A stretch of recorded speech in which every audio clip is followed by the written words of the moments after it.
Well,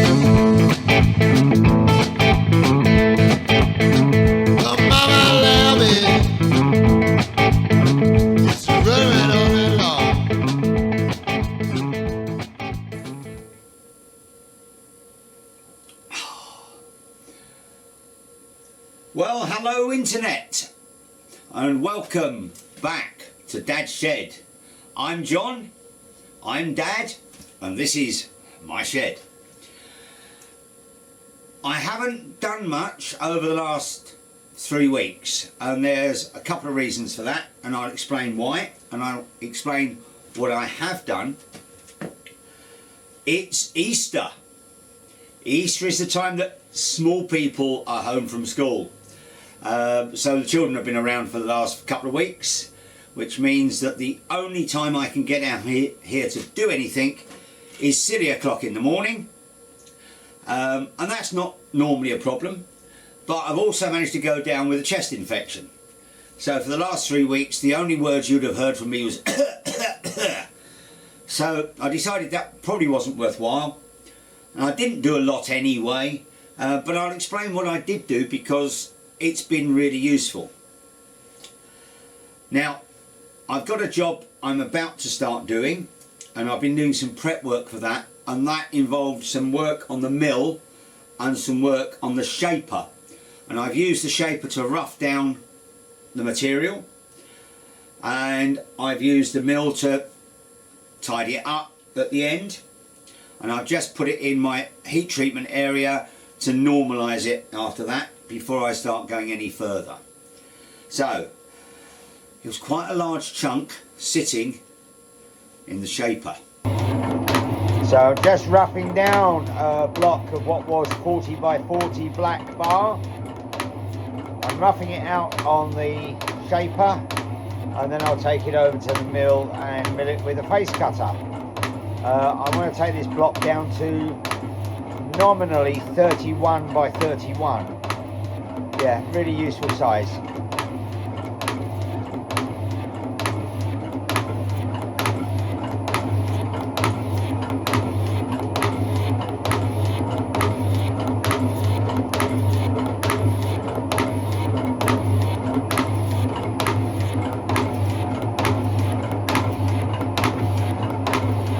This is a 9-inch long bar in a 10-inch shaper.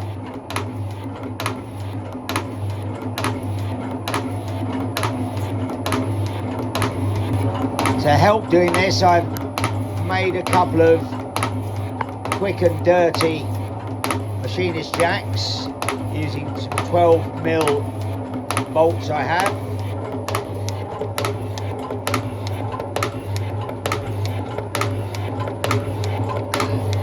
So, quick bit of turning. I think that took about 5 minutes to make them. Now, as you saw, one of the things I was using was these, some machinist jacks I turned up fairly quickly the other day, and on the top is a domed 12mm bolt, and that I did in the Myford. Right, what I'm going to do now, and this is part of making up a couple of machinist jacks. I'm going to do it the cheap way and the simple way. So all I've done here, I've turned this on the Colchester from a piece of 40mm bar, turned it, drilled it through, drilled clearance, so I haven't got a lot of thread in there. Got about 20mm, I suppose, of thread, and I've threaded it 12mm, and I've got a 12mm bolt in here, and all I'm going to do, if I turn the power on the top of this, and it's a stainless bolt, funnily enough, so it's an A2 grade. I don't want the lettering on the top, so I'm going to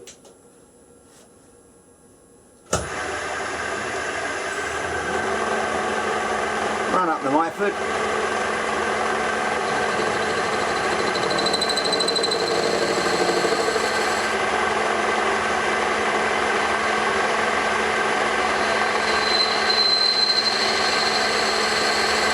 got it flat, and then I'm just going to dome it slightly.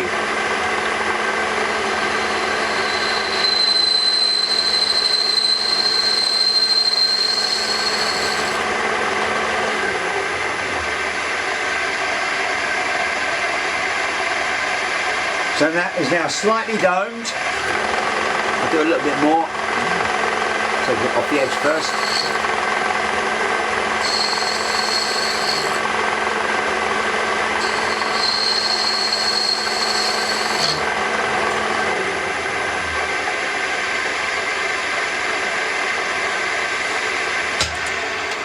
So all I've done here, standard bolt, and I've just literally cleaned the top of the bolt head up.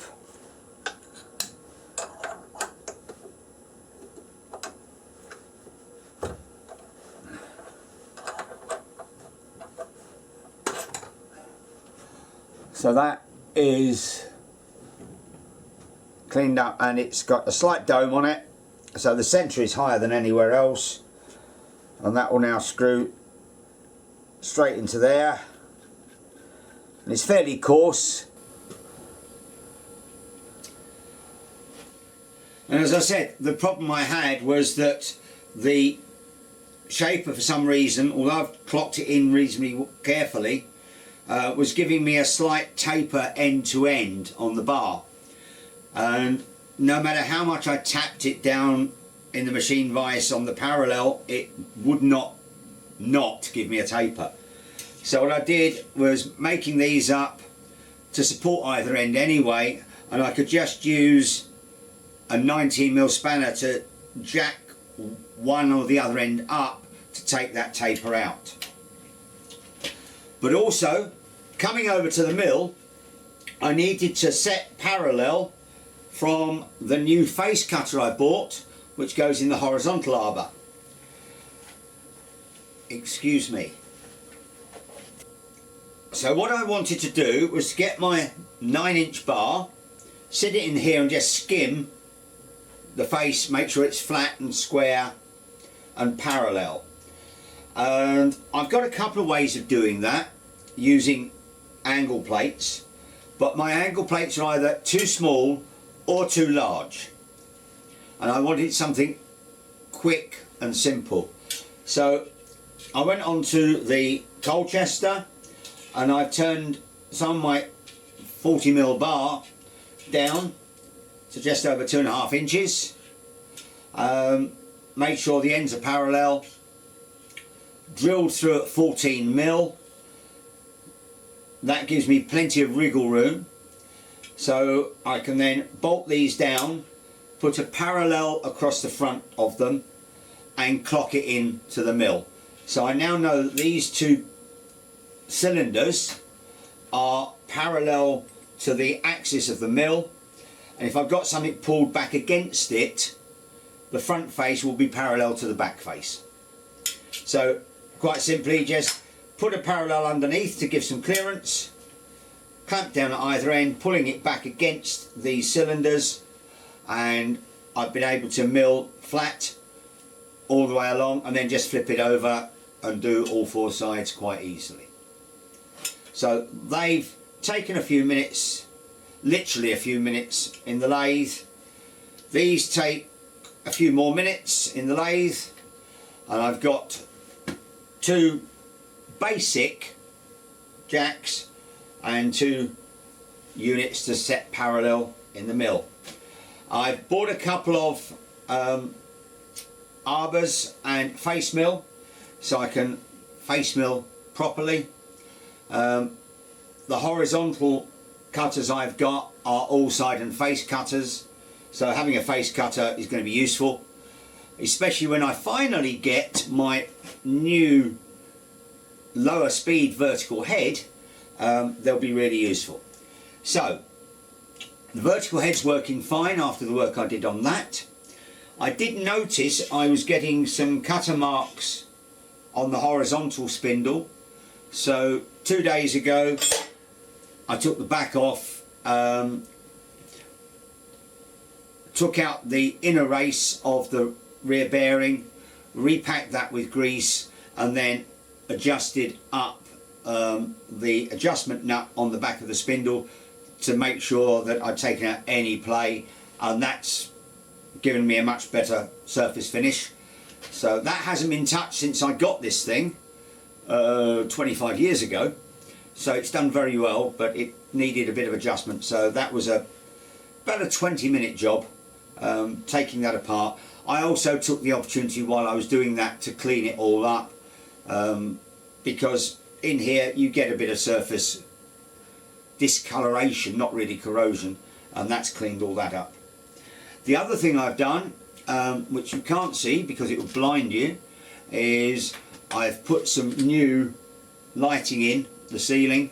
I've got in this shed 8 high frequency fluorescents. That's one either side. I also had a couple of sets of kitchen spotlights. I've now got a few more of those. I've got a new 4 light bar there, and behind me I've still got 3, one across the top and one to go at the far end near the workbenches. It has 2 impacts. One, it means I've got good lighting now from both directions onto the mill, the drill and the Myford, so I can see what I'm doing, and I think hopefully it will give some better lighting and more contrast for the cameras. So that's that. The other thing, and I'll go down to the other end and show you, I've made a small alteration to my welding area, and I've got a welding trolley which takes my propane tank for brazing, my MIG welder, and I treated myself last year to a TIG welder, which I've still got to start to use. I've tried it, and I've got a bit of a problem with the gas supply, so I need to work out where that problem is, sort that out, and then try doing some TIG welding, because I want to do some bronze welding on some stuff, and TIG will be the better way of doing that. So this is the changes I've made to the welding bench, and all it was cleaning up around the sides. Here you can see the little angles I've put on. I've then bolted through some strips across so I can put the TIG welder above the MIG welder and still leave space for the propane tank. And it's all on wheels, so I can put it in and out. And above it is my supply of heat bricks, so I can use a heat treatment area as and when I need it. It's not professional, but it does actually work. And my next move is to do a bit of cleaning, because as you will realise, using the shaper and taking off 1 or 2 millimetre per cut is throwing large amounts of curly swarf all over the floor in gay profusion. So I've actually got a very good carpet of swarf currently, so that's got to be moved before I do anything else. And then the next thing is to clear this down and reset it up with my vise. I've got quite a bit of milling to do over the next few days and week, and I'll explain what that is when I get to that video. So I hope you've found it interesting. So no machining going on at the moment. Machining that I have done in the recent few weeks, and hopefully in a week or so's time my voice will be more reliable and I'll have something to actually show you that I've been doing, because I'm getting here daytime. Bye for now. See you in the next visit to Dad's shed.